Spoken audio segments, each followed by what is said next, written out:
Just one question about truth. Single inquiry about taking responsibility for his own documented remarks would trigger one of the most systematic breakdowns of credibility in Senate confirmation history. Senator Amy Klobuchar, methodically dismantled. FBI Director nominee Cash Patel, using nothing more than his recorded statements. What followed was more than oversight. It was a lesson in how preparation, evidence, and steady precision can expose someone who thought they could simply deny their public record. During the recent high-stakes Senate hearing at 10:30 a.m. in the Hart Senate office building, the room settled into what initially seemed like standard constitutional questioning. But experienced congressional reporters sensed something different in Senator Klobuchar's approach. Her folder was thicker than usual, labeled with dates and sources, packed with printed transcripts that would become the documentary trail of a full credibility teardown. This wasn't going to be political theater or partisan spectacle. It was going to be real-time investigative fact-checking using the one tool no political spin could defeat Patel's own recorded words from podcasts. Social media and digital archives he seemed to assume would be overlooked. Senator Klobuchar began her questioning with the controlled focus of someone who had spent years as a prosecutor and understood exactly how to use documentation against a nominee who believed he could simply deny established facts. Her opening was not dramatic. It was grounding, setting the standard for what should matter most for anyone seeking to lead federal law enforcement. Mr. Patel, I think you know that I have great respect for the men and women of the FBI, their mission, their fidelity, bravery, and integrity. I believe they deserve a director who appreciates their work and sacrifices, and they deserve a leader focused on their mission. But her tone was calm and professional, but it framed the conversation in a way that made Patel's own past statements appear sharply out of line with constitutional norms. Klobuchar continued, "This isn't about bingo cards or games. This isn't about revenge. This is about the safety of our nation and the people who work in the FBI. And the FBI runs on facts. It runs on truth. Truth matters. Without truth, the entire system collapses." At the witness table, Cash Patel sat with the confidence of someone who believed his confirmation was secure and his previous comments were merely political noise he could wave away. His navy suit was perfectly pressed, and he carried himself with the ease of someone who assumed this questioning was a formality rather than a test of accountability. What Patel underestimated, and what became his major mistake, was facing a senator who had done extensive research and carried documented proof of clear contradictions between his public rhetoric and his sworn testimony. Then came the first documented confrontation. "You said that Donald Trump has every right to tell the world that 2020, 2016, and every other election in between was rigged by our government because they were. Yes or no? Did you say that?" The question forced Patel to either accept his election fraud claims or dodge his own recorded comments. "I don't have that statement in front of me," Patel replied, using what would soon become his standard evasion tactic. That was from the August 27, 2023 Time show. We'll place it in the record. Klobuchar answered with exact detail, date, source, and platform, making denial nearly impossible. These claims were rejected by courts, including by Republican judges. Is that correct? She asked, pushing him to address not only his words but their inaccuracy. "I don't have enough of the facts in front of me to make that assessment." Patel responded again, repeatedly claiming he could not recall his own public remarks. The strategy was obvious to everyone present. Patel would claim uncertainty about statements Klobuchar had already documented, making each denial look less like caution and more like avoidance. Then she moved to his comments on the Capitol Police. "You were asked about the officers who testified in the January 6th hearings, and you accused them of lying. Is that correct?" This was particularly damaging for someone seeking to lead federal law enforcement. "I don't think that's accurate," Patel said, denying remarks that were already archived. "Joe Pog's podcast, March 2024, we'll add it to the record," Klobuchar replied, again citing exact documentation. "I was there." The officers were heroes that day, Patel tried to recover, contradicting earlier statements and hoping the committee would overlook the repeated pattern. Next came his social media post. "Did you post on your personal account in May 2024, January 6th, never an insurrection, cowards in uniforms exposed? They broke the chain of command?" I believe you're referencing a post shown earlier. I don't have it in front of me, Patel said, acknowledging the post but still refusing to take responsibility for it. The documented dismantling continued into his COVID supplement promotions. Promoted a COVID vaccine reversal or detox supplement, one scientist said. Quote, none of these substances in any form would reduce side effects from a COVID-19 vaccine.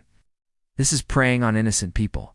Did you conduct clinical trials before making that claim? The question revealed Patel's involvement in monetizing medical misinformation, serious for someone who would oversee health-related investigations.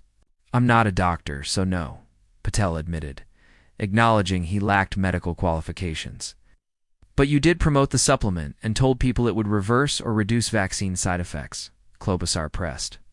Did I give people the opportunity to make independent choices for their families? Yes, Patel replied, attempting to frame it as consumer freedom rather than misinformation. Then she moved to his recorded comments about prosecuting officials. When Trump wins in 2024 and takes office in 2025, we can prosecute them, he said previously, referring to Justice Department officials. Did you say that? Yes or no? Senator, you're reading a partial statement, so I'm unable to fully respond, Patel claimed, suggesting unspecified context would justify his threats. 22 Report podcast, about a year ago. We'll add it to the record, Klobuchar responded, again providing exact sourcing. Finally came the documentation involving Bill Barr. One of the names on your list was Bill Barr. Chairman Grassley has called him one of the most capable cabinet officials he has voted for. Senator Graham said he has nothing but respect for Barr's work as Attorney General. Is Bill Barr on your list because of a personal vendetta? The question forced Patel to explain why he targeted Trump's own Attorney General, someone respected by Republicans. It's not an enemies list. That's a complete mischaracterization, Patel argued, denying the nature of the list. I used your exact words for the list deep state, correct? That's what you labeled the Attorney General of the United States. Is he on the list because of a personal vendetta? She asked again, giving him no space to escape the documented record. Klobuchar pressed forward using Patel's own terminology against him. I have no personal vendetta, Patel insisted, denying motive while sidestepping the obvious question of why he had specifically targeted Bill Barr. Then came the damaging documentation of Barr's own assessment of Patel, she read. He said about you, you would never be able to command the respect required to run the daily operations of the Bureau. He said you had almost no experience that would qualify you to serve at the highest level of the world's leading law enforcement agency, and that your appointment would happen over his dead body. Is it because he wouldn't break the law for Donald Trump? Is that why? The Barr quotes were devastating because they came from Trump's own Attorney General, showing that even loyal Republicans considered Patel unfit and potentially harmful. Absolutely not, Patel replied. But he offered no meaningful explanation for why he had placed someone on his list. His only issue was refusing to act unlawfully for political gain. The detailed breakdown continued with his attacks on the media. Have you referred to the press as the most powerful enemy the United States has ever seen? Klobuchar asked. You're reading a quote, Patel said, acknowledging the statement while trying to avoid direct responsibility. She proceeded, you said, we're going to come after the people in the media who lied about American citizens who helped Joe Biden rig the elections. We're going to come after you, whether criminally or civilly. Is that something you said? That's a partial version of what I said, Patel answered, again suggesting that additional context would justify threatening journalists. Steve Bannon's podcast, Klobuchar noted, providing the source and making evasion futile. Then came the most alarming revelation, Patel's proposal to shut down the FBI headquarters. Did you say the FBI headquarters should be closed and reopened as a museum of the deep state? She asked. The question was explosive because it exposed Patel's belief that the physical headquarters of the agency he now sought to lead should be eliminated entirely. When Patel tried to avoid the answer, Chairman Grassley stepped in. I deserve an answer to that question, he said. He is applying to lead the FBI, and he said the headquarters should be shut down. The chairman's intervention made it clear that even Republican leadership viewed Patel's idea as unacceptable. For someone aspiring to run the Bureau, Patel's final answer showed complete collapse. If the best attacks on me are false accusations and extreme mischaracterizations, then all this body is doing is undermining the credibility of the men and women of the FBI. Defense fell apart instantly because Klobuchar had not made accusations. She had quoted his own words with dates and sources. Labeling his own statements as false accusations only exposed deeper inconsistency. I am reading his own words from September 2024, Klobuchar responded. They are his own words. This is not a conspiracy. This is what Mr. Patel actually said. Facts matter. Her conclusion summarized the entire demolition. A methodical, documented exposure of contradictions between Patel's public statements and his confirmation testimony. The record now showed a nominee who shifted positions depending on the audience and then denied responsibility when challenged. Behind Patel, his legal team exchanged anxious looks. They knew his approach, repeatedly claiming he didn't have statements in front of him, had collapsed. Each deflection made him appear more evasive and less credible. Within hours, clips of Klobuchar's systematic breakdown spread across social media. Americans questioned how someone hoping to lead federal law enforcement could deny statements preserved in the public record. The hashtag own words spread quickly as shorthand for politicians caught denying their documented remarks. Law enforcement veterans reacted strongly. This is what real investigation looks like, former FBI Supervisory Special Agent Sarah Turberville posted. Documentation beats deflection every time. Former federal prosecutor Joyce Vance wrote, Klobuchar just showed how to use someone's own words to expose credibility issues. Cable news acknowledged the moment's significance.